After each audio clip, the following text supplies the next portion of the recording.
जैसे कि आपको पता है कि जो मेजर डिमांड थी वो स्पेशलिस्ट की थी, तो उसमें नेशनल हेल्थ मिशन के तहत यूकोट वीपी के हम लोगों ने विज्ञप्ति निकाल दी। डॉक्टर्स के इंटरव्यूज़ हो रहे हैं, उनकी नई नियुक्ति हुई है। इनफैक्ट जो डिमांड थी वहाँ पहले यहाँ 2 डॉक्टर्स की थी, तो इन्होंने सीएचसी के मानक से बढ़ के एक इन्होंने एनेस्थेसिस्ट भी यहाँ रखा गया। तो 5 स्पेशलिस्ट के लिए इंटरव्यूज़ करे जाएंगे जो सिर्फ चौकुटिया के लिए ही स्पेसिफिकली रहेंगे यहाँ।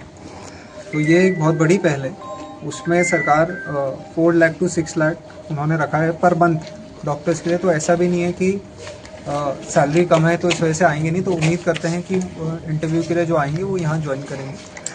और जैसा ये there is a procedure to it. जो एडमिनिस्ट्रेटिव ऑर्डर होता है उसके बाद फाइनेंशियल ऑर्डर जाता है, तो एक एस्टिमेट बनता है। एस्टिमेट बन के जब वहाँ जाएगा शासन में, उसके बाद फिर मनी आपका रिलीज़ होता है, क्योंकि फाइनेंशियल सैंक्शन जब तक नहीं होगी तब तक मनी किसके उसके तहत रिलीज़ करेंगे।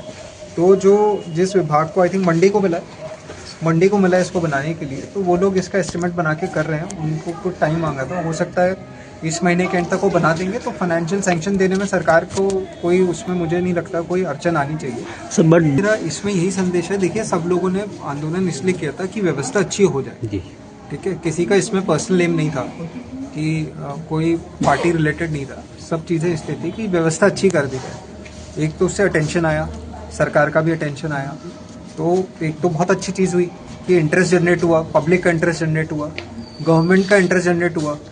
तभी देखिए अब इतनी एक्टिविटी में सरकार भी आई है, सरकार को भी समझ में आया जो जनता की प्रॉब्लम है। तो मैं उनका बहुत बहुत धन्यवाद करूँगा कि उन्होंने ऐसे इंटरेस्ट जनरेट करा सरकार का। बट उसके बाद अब मैं उनसे ये रिक्वेस्ट करूँगा, जो मैंने पहले भी कई बार अलग अलग माध्यमों से बता रखा है, कि जो चीज़ प्रोक्योर करने में समय लगता है, जो प्रक्रिया है, जो नियुक्ति करने में समय लगता है, जो प्रक्रिया है, वो प्रक्रिया तो पूरी करी जाएगी, तभी वो हो पाएगा।